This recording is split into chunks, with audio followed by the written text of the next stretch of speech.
것이라 하는 제목으로 은혜의 말씀 나눕니다.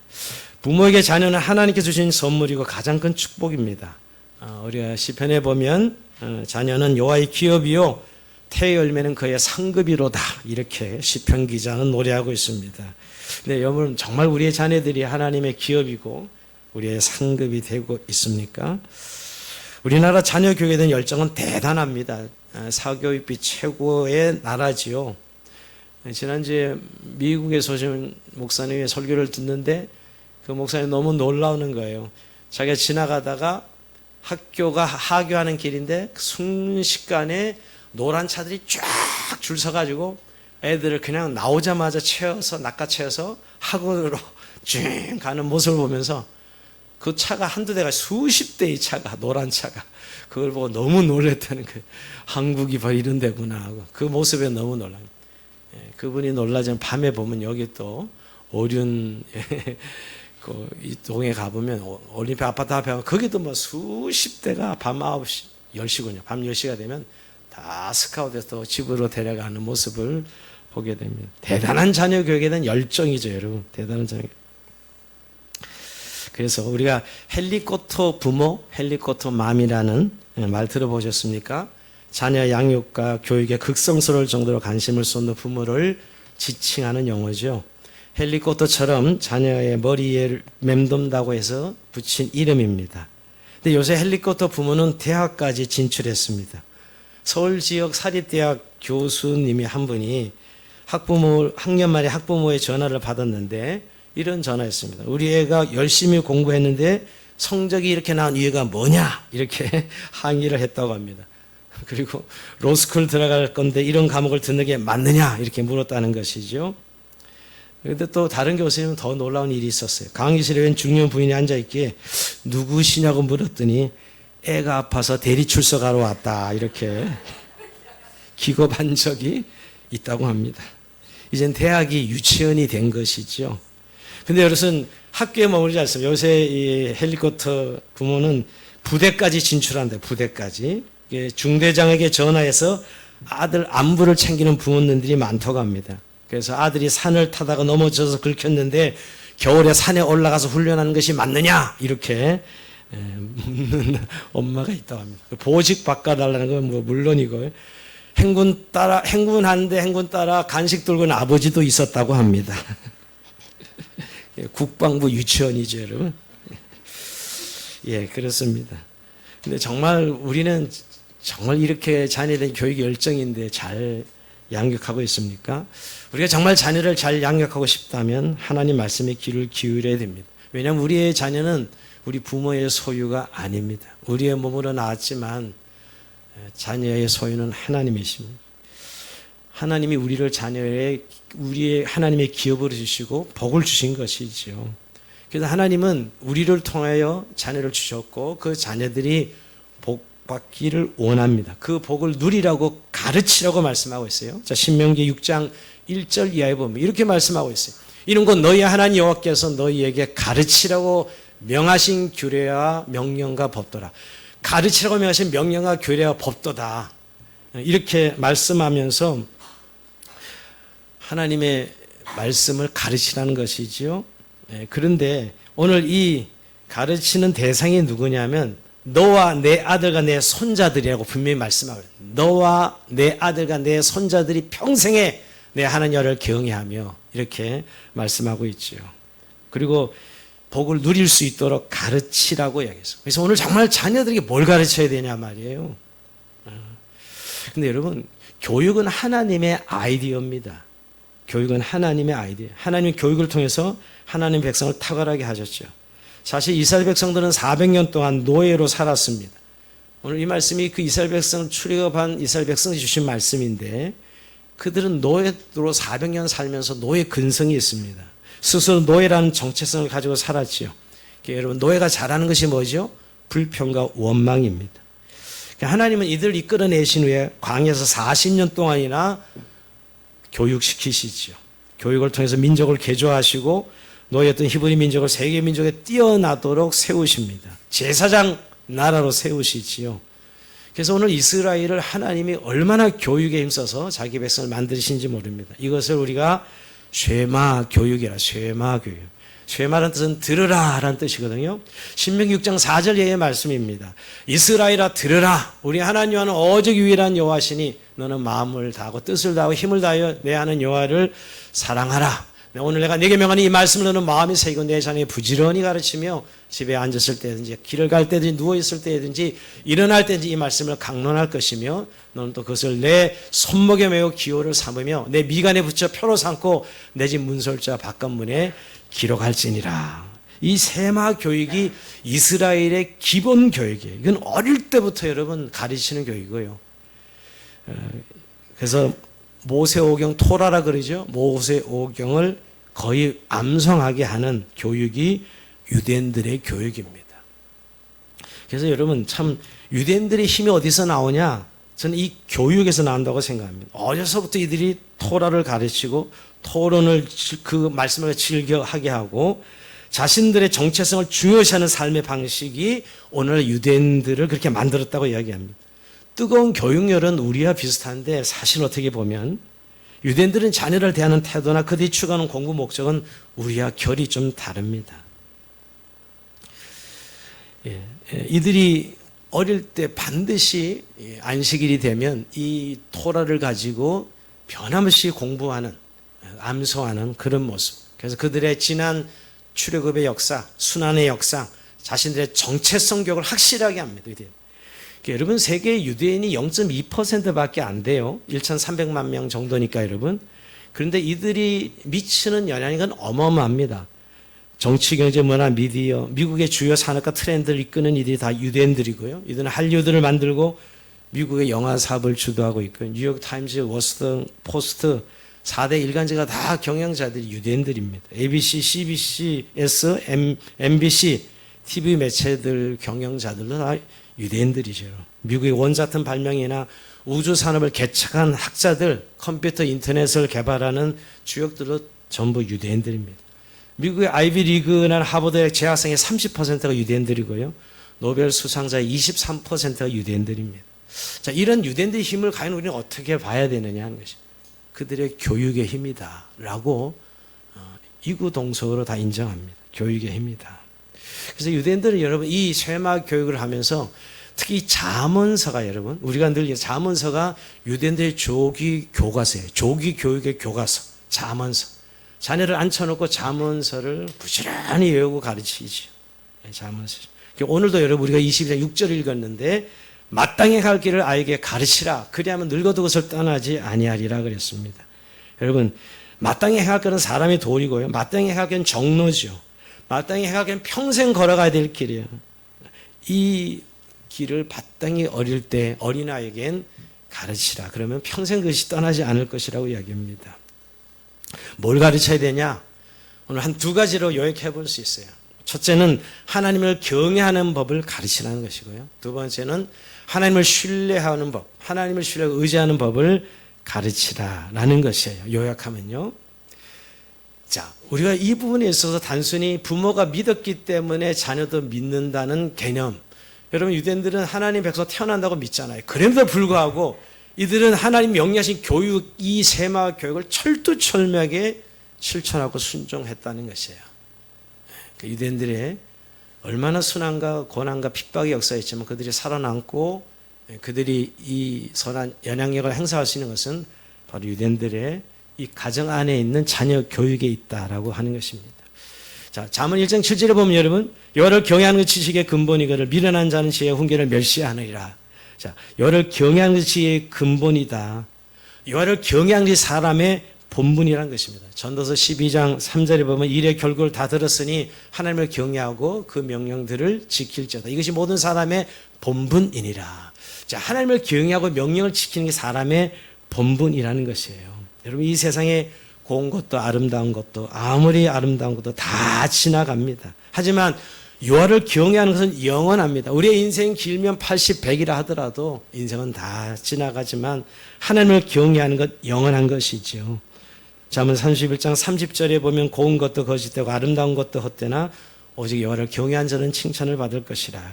여러분 결국 여호와를 경외하는 것만이 영원한 것이고 여호와를 경외하는 법을 가르치는 것이 가장 중요하다는 것입니다. 그것이 가장 우선순위요 기본이라는 것입니다. 여러분 뭐든지 기본이 잘 되어 있고 기초가 탄탄한 사람들이 계속 성장하지요. 항상 탁월한 인생을 살아가는 사람들은 기초가 탄탄한 사람들입니다. 그 기초가 뭐냐? 우리 인생에 하나님을 경외하는 것이 우리의 삶의 우선순위라는 것입니다. 왜 하나님을 경외하는 게 우리의 삶의 가장 최우선순위일까요? 그것이 우리의 구원이요 생명이기 때문이죠. 우리의 모든 것을 다 소유 가지고 누린다 하더라도 결국 이것을 소유하지 못하면 다 헛되고 헛된 것입니다. 세상에 이것을 다 가진다 하더라도 하나님의 나라와 의를 구하지 못하는 삶을 산다는 것은 다 잃어버린 것과 같은 것이죠. 그러기에 하나님 백성으로 사는 복을 누리게 하는 첫 번째 가르침은 하나님을 경외하는 법을 가르치는 것입니다. 또 그런 자들에게 하나님 풍성한 삶을 약속하셨습니다. 시편 31편 19절에 보면 주를 두려워하는 자를 위하여 쌓아두신 은혜 곧 주께 피하는 자를 위하여 인생 앞에 베푸신 은혜가 어찌 그리 큰지요.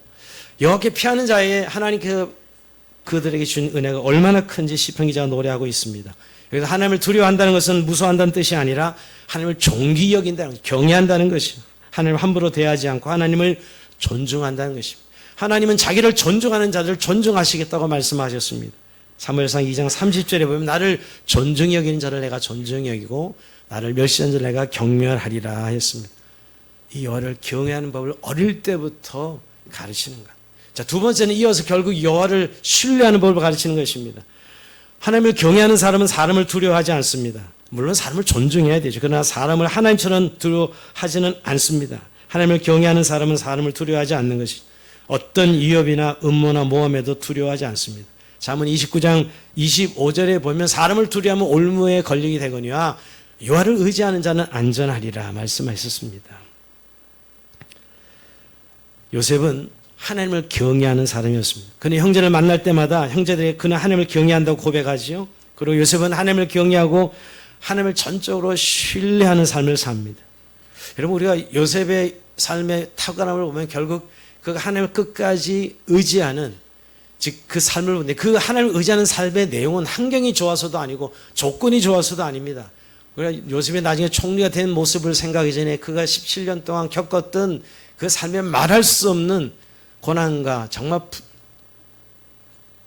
온붙은 죄수의 온붙었다고 할 정도로 고난의 연속인 그 인생이지만 그는 한 가지 분명하게 하나님의 주권을 믿죠. 하나님의 주권과 하나님을 범사에 인정하는 삶을 삽니다. 지금 하나님을 신뢰한다는 것이에요. 자신의 지혜나 자신의 경험을 신뢰하지 않고 하나님을 신뢰하고 의지하고 살아가는 삶입니다. 잠언 3장 5절 이하에 보면 너는 마음을 다해 여호와를 신뢰하고 내 명철을 의지하지 말라. 너는 범사의 그를 인정하라. 그럼 내 길을 지도하시리라 말씀하셨습니다. 스스로 지혜롭게 여기지 말지어다. 여호와를 경외하며 악을 떠날지어다 했죠. 이런 게 여호와를 신뢰한다는 말씀은 하나님 약속의 말씀을 신뢰한다는 것이요. 하나님의 주권과 섭리를 신뢰하는 것입니다. 하나님을 잘 믿는 자에게도 고난이 찾아옵니다. 위대한 신앙의 삶을 살았던 요셉이나 다윗이나 다니엘 같은 사람, 바울 같은 사람을 생각해 보십시오. 그들은 한결같이 고난의 인생을 살아갔습니다. 보통 고난이 아닙니다. 극심한 고난과 역경과 환난이었죠. 그런데 그들은 그 삶 가운데서 여전히 하나님의 주권과 섭리를 믿고 끝까지 하나님을 신뢰하고 낙심하지 않습니다. 낙심하지 않을 정도가 아니라 소망을 품고 오히려 고난 중에도 기뻐하고 범사에 감사하죠. 우리가 일이 잘 될 때 잘 풀릴 때 하나님을 신뢰하는 것은 어렵지 않습니다. 그러나 힘들고 고난이 엄습해 올 때 하나님을 신뢰하는 것 어렵지요. 근데 여러분 이 하나님을 신뢰하는 법을 실제로 가르치는 것이 어떤 것일까? 아까 여호와를 경외한다는 것과 신뢰한다는 것을 좀 더 구체적으로 나누는 이유는 실제로 하나님을 신뢰한다는 건 무형이잖아요, 여러분. 근데 그 자세와 태도가 어디서 나오느냐? 실제 기도하는 법을 배운 자녀들은 하나님을 신뢰하게 됩니다. 즉 하나님께 기도하는 법을 배운 자입니다. 우리는 기도가 지금 너무 추상적인 하나의 종교적 하나의 수단과 이론이 되어버렸는데 위대한 인물을 살아갔던 사람들은 실제가 기도하는 삶이었습니다. 기도하는 삶. 여러분 다니엘이 하루에 3번씩 기도하죠. 그 기도를 통해 전적으로 하나님을 신뢰합니다. 그가 그렇게 이 이방 나라에 가서 살아남을 수 있었던 것은 그의 기도에 있었다는 것이. 시편 50편 15절에 보면 한란 날에 나를 부르라. 내가 너를 건지리니 내가 나를 영화롭게 하리라. 시편 86편 7절에 보면 네가 한란 날에 내가 주께 부르짖으니 주께 내게 응답하시리라. 여러분 이런 기도하는 삶을 통해서 그들이 환난 가운데서 구원짐을 받고 그 환난을 이기는 삶을 살았습니다. 그래서 여러분 자녀들에게 정말 기도하는 법, 그건 부모가 먼저 정말 기도하는 삶을 살아야 되겠죠, 여러분. 기도하는 법을 가르쳐야 됩니다. 은혜를 구하는 기도를 가르쳐야 됩니다. 하나님의 지혜를 구하는 기도를 가르쳐야 됩니다. 하나님의 능력을 구하는 기도를 가르쳐야 되고요. 참 오늘 요즘 우리의 신앙의 피상성은 뭐냐면 우리가 기도를 모르지는 않지만 다 세상에서 공급받는다고 생각하는 것이잖아요. 여러분 세상에 주는 어떤 돈, 또 권세, 명예 이런 것들이 세상에서 오는 거기 때문에 별로 기도할 필요가 없는 것 같이 생각합니다. 그런데 여러분 이런 것들이 정말 우리를 행복하게 하고 우리 인생을 살아가게 하는 힘이냐고요? 아닙니다. 하늘의 능력과 지혜 없이는 우리가 이 세상을 살아갈 수가 없고 진정한 창의적인 삶을 살아갈 수가 없습니다. 우리는 명문대학 또 멋있는 스펙이 있으면 우리의 자녀들이 인생길이 꽉 열릴 것이다 생각할지 모릅니다. 그러나 그렇지 않습니다. 이제 여러분 AI가 등장하면 그 모든 스펙 아무 소용이 없어질 것입니다. 이제 모든 시스템이 다 AI가 커버할 날이 얼마 남지 않았습니다. 근데 여러분 이제 그때 AI가 출현했을 때 정말 AI가 할 수 없는 일들이 해야 되는 그런 일들을 해낼 수 있는 사람들 우리 자녀들이 이 역사의 주인공들이 될 터인데 여러분 AI가 할 수 없는 일들을 할 수 있는 창의적인 사람들 여러분 그건 어디서부터 공급되냐 하늘의 지혜와 능력입니다. 여러분 이런 것들 우리 자녀들이 기도하는 법을 통해서 공급받아야 되거든요. 그냥 추상적인 종교적인 기도 그정 읊조리는 기도가 아니라 하나님께 인격적인 기도를 아뢰할 수 있어서 하늘의 지혜와 능력이 실제로 우리의 삶에 임하는 삶을 살아서 나갈 수 있도록 해야 되는 것이죠. 하나님은 우리 자녀들이 세상의 복의 통로가 되기를 원하십니다. 그 복을 누리기를 원하고요. 정말 그런 기도를 가르쳐야죠.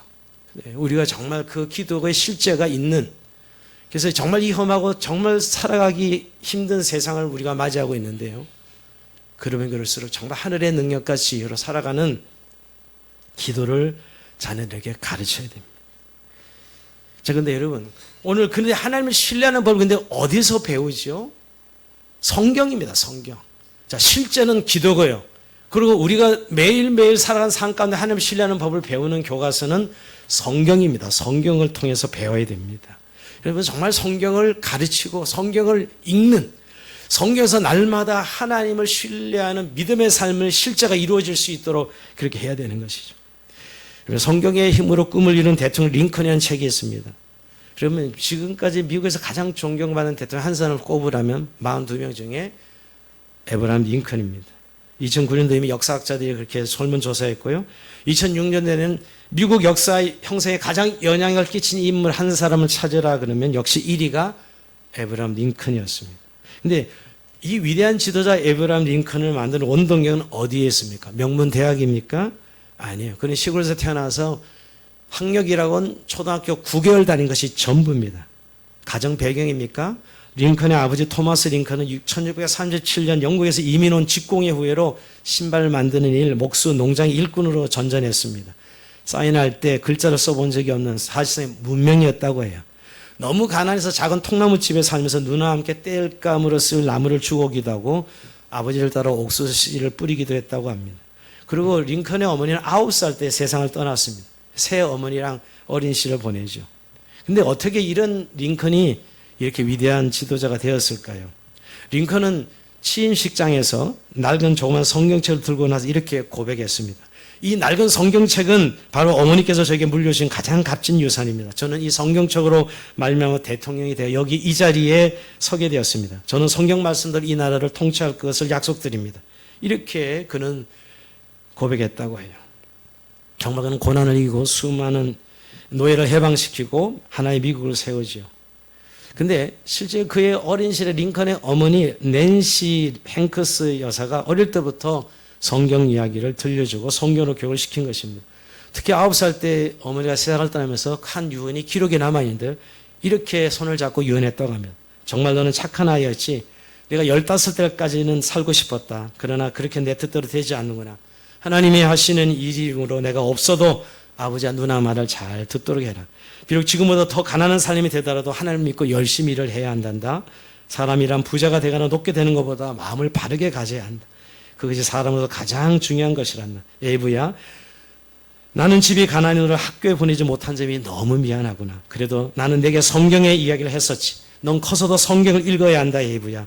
나는 내가 부자가 되고 높은 사람이 되는 것보다는 성경을 읽는 사람이 되기를 바란다. 저 상자 안에 성경책이 있다. 그것을 내게 주니 언제나 가지고 다니라. 그리고 그것을 힘써 읽도록 하여라. 에이브야, 이 성경의 교훈대로 사는 것이 나의 마지막 부탁이다. 이제 나는 안심하고 죽을 수 있구나. 에이브야, 어머니와 약속하자. 성경을 사랑하는 사람이 된다고. 이렇게 유언을 남기고 돌아가셨다고 합니다. 그래서 어릴 때도 이 어머니 유언대로 에이브라함 링컨은 성경을 열심히 읽었다 그래요. 정말 열심히. 그래서 그는 하루에 성경을 읽으면서 하루를 시작하고 성경을 붙들고 대통령직을 감당했다. 에이브라함 링컨은 성경이 에이브라함 링컨을 키웠다. 그의 지도력이 성경에서 나오고 그의 위기 관련 능력이 성경에서 나오고 그의 정치력도 성경에서 나왔다고 이야기합니다. 그의 도덕성도 성경에서 나왔다고 합니다. 여러분, 우리가 참 이 성경을 배우고 가르치는 일이 얼마나 중요한가.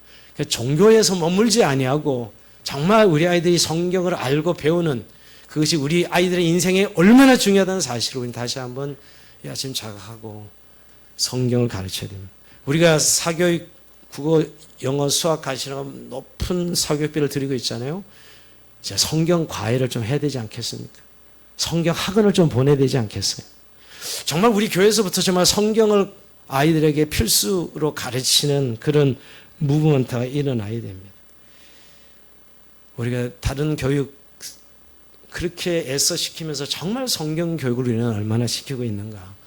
하나님을 신뢰하는 법은 하루아침에 뚝 떨어지는 것이 아니라 성경을 읽고 묵상하면서 하나님을 신뢰하는 법을 배우는 것이지요. 우리 교회에 하나님을 경외하는 법, 하나님을 신뢰하는 법을 우리 자녀들에게 온전히 가르칠 수 있는 그런 은혜가 넘치길 주의 이름으로 축복합니다. 정말 우리가 오늘 이 아침 다시 한번 결단하면서 하나님 앞에 결정하면 좋겠습니다. 자, 근데 여러분, 오늘 이 하나님을 경외하고 신뢰하는 법을 우리가 말씀과 기도로 가르치는데, 근데 정말 하나의 실물 교제가 있어야 됩니다. 실물 교제. 시청각 교제죠. 그건 부모의 삶입니다. 자, 그렇게 하나님 말씀을 가르치는 데서 부모의 삶이 실제 아이들에게는 시청각 교제요, 실물 교제죠. 즉, 삶으로 반드시 가르쳐져야 됩니다. 왜 우리 아이들이 상처를 받고 많이 분노할까요? 그건 사실은 부모님의 삶이 오늘 이 성경 가르침과 다르기 때문입니다. 성경의 말씀과 실제로 부모가 보여주는 삶이 다르기 때문에 그럴 때 자녀들은 상처를 받고 분노하고 화를 내게 됩니다. 그래서 성경은 에베소 6장 4절 아비들아 자녀를 노엽게 하지 말라 이렇게 하신 것이죠. 사실 부모와 제일 가까이 자녀들은 살기 때문에 부모의 연약함, 모순된 모습들, 허물을 다 볼 수밖에 없습니다. 그러면 부모가 자녀에게 아무리 잘하라고 말할수록 더 반발심이 커지는 것이죠. 우리는 늘 이 점이 늘 당황스럽습니다. 사실 우리의 삶으로 보여주는 것이 아이들에겐 가장 강력한 영향력이거든요. 근데 사실 우리 아이들은 두 가지를 다 배우는 것이 하나님을 잘 섬기고 하나님을 신뢰하고 의지하는 법을 부모의 말을 따르는 걸 배웁니다. 그런데 부모의 삶을 통해서는 그 반대의 모습을 보고 있는 것이죠. 그때 아이들은 당황스럽고 혼돈스럽습니다. 그리고 방황하는 것입니다. 그리고 분노까지 치밀어 오는 것이죠. 어렸을 때 아이들이 그러잖아요. 엄마 아빠 매일 싸우잖아. 근데 우리 보고 싸우지 말라 그러지? 이렇게 아이들은 이야기합니다. 엄마 아빠 늘 드라마 보면서 나한테 왜 TV 보지 말라고 그래? 이런 것이죠. 말을 안 해서 그렇죠. 늘 아이들입니다. 왜 화내지 말고 좋은 말만 쓰라고 늘 우리한테 그러면서 왜 엄마 아빠는 화를 막 내고 험한 말을 하지? 이렇게 아이들은 이야기하는 것입니다. 기독교 전문 설문조사를 거행하는 바나 그룹에서 16세부터 29살까지 젊은이들 대상으로 왜 교회 오지 않느냐, 믿음의 가정의 자녀들에게 왜 교회 오지 않느냐라고 질문해서 제일 많은 답이 우리의 어른들이, 부모들이 위선이다. 위선자들이 많기 때문에 가지 않는다. 물론 이 답이 다 옳은 건 아닙니다. 근데 그들의 눈이 그렇게 보인다는 것이요. 그런데 그들의 판단에도 어느 정도 이 진실은 포함되어 있습니다. 많은 크리스천 자녀들이 교회를 등한시하는 이유는 부모의 위선 때문이라는 결론을 내릴 수 있는 것이죠. 물론 위선하지 않는 부모가 되는 건 쉽지 않지요. 근데 어린 자녀들 눈에는 그것이 포용되지 않는 것입니다. 예, 사실은 부모님들은 그리스도인의 가정의 부모님들은 다 하나님이 최고고 하나님 우선순위라고 늘 가르치고 말합니다, 사실은. 근데 부모님의 삶은 하나님이 우선순위가 아니라는 걸 아이들이 너무 많이 목격하고 있는 것이죠. 하나님 우선으로 섬겨라 이렇게 말하는데 실제 돈을 더 우선으로 섬기는 부모님의 모습을 수없이 목격하면서 우리 아이들은 분노하게 되는 거예요. 처음엔 헷갈렸다가 나중에 분노합니다. 하나님이 우선순위 최고라 그러는데 실제는 돈이 훨씬 더 우선순위로 움직이는 부모의 모습을 너무 많이 봐왔기 때문이죠. 그죠? 하나님을 최고로 섬기고 이웃을 사랑해야 된다 하면서 다른 사람의 배려가 없는 부모의 행동을 보면서 아이들은 분노합니다. 아니 그렇게 나에게는 다른 사람을 하나님을 사랑하고 이웃을 사랑하려 하면서도 다른 사람을 배려하지 않는 부모님의 모습을 보면서 아이들은 분노하는 것이지요. 바로 이런 정말 아이들에게 삶으로 드러내는 그 모습이 실제 교과서가 되고 있는 그 현장 속에서 다시 한번 우리의 이 자녀교육 현주소를 돌아봐야 됩니다. 늘 하나님 우선이라면서 실제로 섬기는 일에는 우선이 아닌 그런 삶의 모습을 수없이 보여주기 때문에 결국 우리 아이들은 나중에 알게 됩니다. 아, 이게 진짜 우선은 아니었구나라고 생각하고 아이들은 교회를 떠나는 것입니다. 우리의 삶 속에 바른 우선순위의 삶을 보여줄 때 아이들은 것이. 그러면서 가장 확실한 교훈은 사실 말이 아니고 결국 부모가 보여주는 삶입니다. 그래서 저는 한 주간 고민하며 묵상하면서 정말 우리들이 자녀들에게 가장 아름다운 유산, 아름다운 삶의 영향력이 뭘까?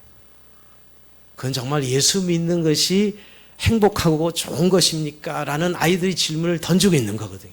정말 예수 믿는 것이 좋고 행복한 것입니까? 라고 아이들은 물어보고 싶을 거예요. 그렇게 하나님 우리 부모님이 이야기하는데 저는 그래서 참 예수님이 행복하게 사는 부모, 그거야말로 자녀를 구원하는 부모고요. 자녀 양육의 최고의 유산이 저는 부모가 먼저 예수 믿고 행복해 하는 거예요. 그것만큼 가장 확실한 자녀의 교육은 없다는 생각을 합니다.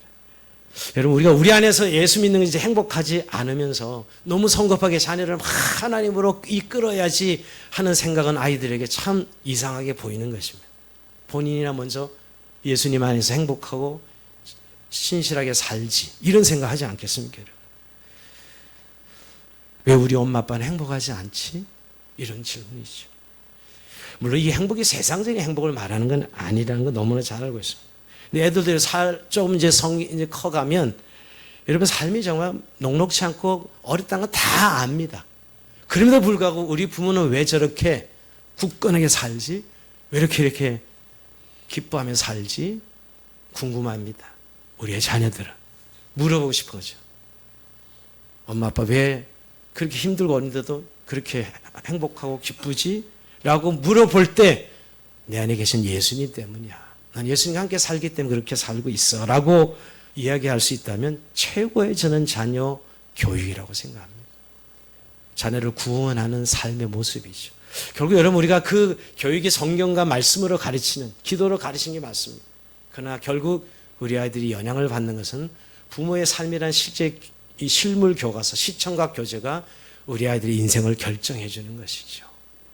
그러면서 결국 신앙생활의 자녀 문제는 자녀 문제가 아니고 기성세대, 우리 부모의 문제입니다. 늘 다음 세대를 우리는 부정적인 어른들을 많이 봅니다. 다 어른들이 그렇게 만들어 놓아서 가르친 것들입니다. 우리가 그렇게 다 만든 것들이죠. 자녀 이야기할 필요가 없죠, 사실. 그러면서 먼저 우리가 믿음의 삶을 실제를 정직하게 보여줄 때 가장 아름다운 신앙교육이 이루어질 줄 믿습니다. 그러게 여러분 오늘 이렇게 우리의 삶에 연약하고 부족하지만 예수를 믿는 삶의 진정성, 하나님의 신실하심을 알면서 우리의 삶에 드러내볼 수 있을 때 가장 확실한 신앙교육이 될 수 있다는 것입니다. 근데 우리 문화 속에는 이 잔소리 문화가 우리 부모 자녀에게 가장 큰 해악이라 그래요. 잔소리로 들리던 아이들은 더 이상 듣지 않고 잔소리로 아이들이 변화되지 않습니다. 사실은 기독교 안에 중요한 교육의 원리가 있는데 축복의 문화가 있어요. 성경 끝없이 축복하라 그러거든요, 여러분. 근데 여러분 축복할 수 있는 기회가 너무 많습니다. 아이들 아침에 등교할 때 한마디에 축복할 수 있거든요. 그리고 정말 아이들이 어떤 수학여행을 떠나거나 길을 떠날 때 축복기도 해줄 수 있고, 여러분 뭐 생일날도 그렇고 정말 축복의 문화로 이 가정 안에 자녀 교육을 세워야 됩니다. 옛날 기선주 목사님이 이렇게 처음에 아들이 술주nu뱅이였는데 망난이었다 그래. 늘 아무리 이야기해도 변하지 않고 아버지는 목사인데 아들이 그래서 그 선교사님 옆에 보니 너무 딱해서 그 선교사님께서 기선주 장로님 아들을 조조하지 말고 축복해 보세요. 잔소리는 축복해 보세요. 근데 뭐 그때만 해도 우리 한국에 이런 유교 문화 속에 이게 쉽지 않잖아요. 근데 그냥 하는 식으로 선교사가 그러니까 다 참고 그냥 막 꾹꾹 참는 거 계속 축복을 했는데 정말 100일 동안 축복기도 하면서 매일 한마디 축복했는데 자녀가 술 먹다가 들어와 예배당에 들어와서 대성통곡하면서 울더라는 것이에요. 그날 이후로 아들은 변화되었다고 해요. 그러니까 그 축복의 메시지가 주는 어마어마한 영향력이죠. 여러분 말은 살아있는 말이에요. 절대 말을 가볍게 여기면 안 됩니다. 그 축복의 한마디가 우리 아이들 인생을 바꾸는 것이고, 그리고 격려의 문화가 있어요. 기독교 문화는 격려하는 문화예요, 사실. 아이들이 부모에게 제일 듣고 싶은 말 두 마디 이야기는 고맙다는 말이고, 두 번째는 네가 자랑스럽다 이런 말이라고. 정말 우리의 자녀들에게 들려줘야 될 격려의 말입니다.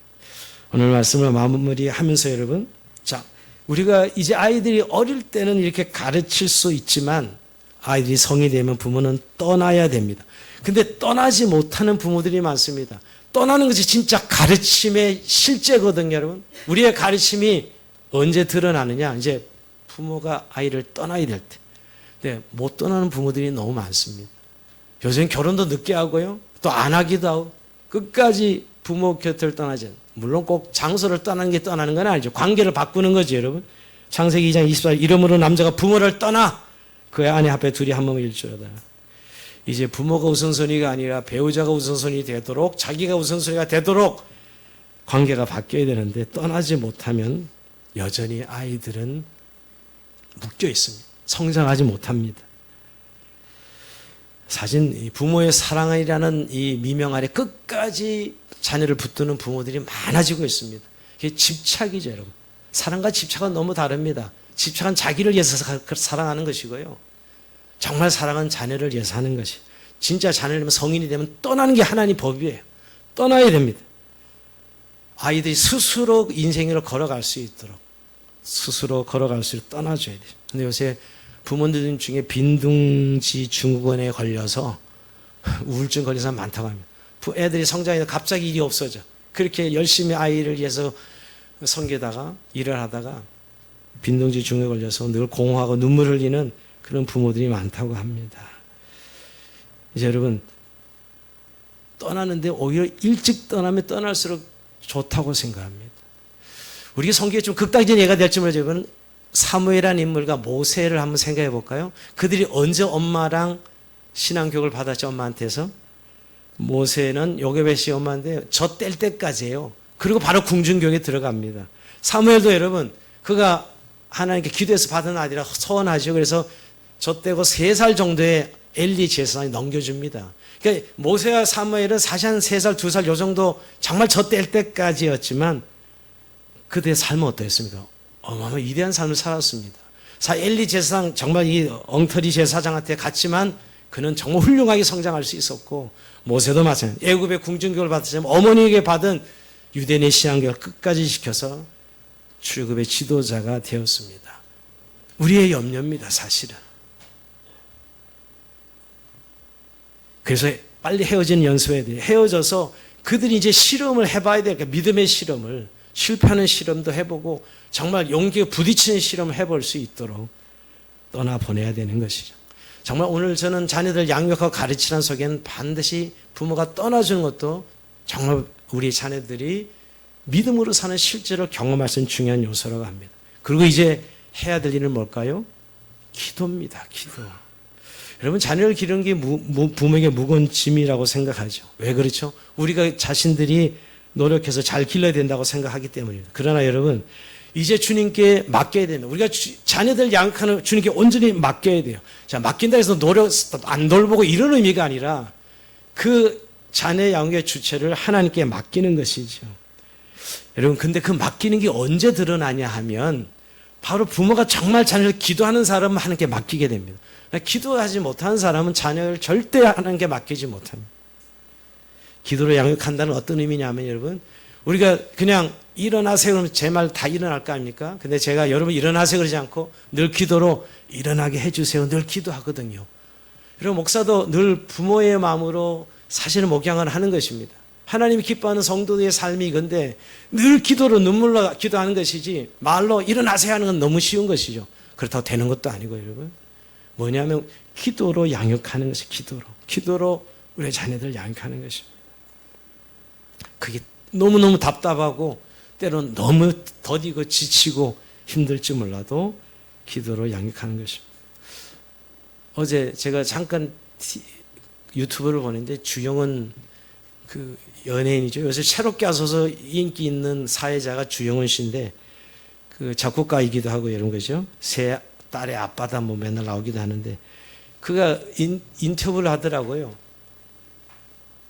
컴패션에서 이제 후원하나 보죠. 인터뷰를 하는데 아버지에 대해서 물어보는 겁니다. 그냥 너무 아버지의 상처를 많이 받았다는 거예요. 아버지가 미국 이민 목회자로 살았는데 갑자기 아버지가 신학을 하더니만 목회자가 돼가지고 미국에 건너가서 목회를 하는데 우리 온 가족을 생고생시키는 사람이 아버지고 무능한 아버지 또 적응교육이기 때문에 늘 미국에 정착하면 초기에는 다 도움받았다가 좀 있으면 다 떠나가는 교인들로부터 수없이 상처받은 이 개척교회 목사의 아들로 사는 상처를 이야기합니다. 이제 그러면서 그렇지만 지금 생각해보면 우리 아버지가 내게 준 신앙의 유산과 유업이 뭐냐고 묻는다면 저는 그 바보 아버지, 예수밖에 없는 바보 아버지의 기도입니다라고 고백하면서 울더라고요. 아버지의 기도.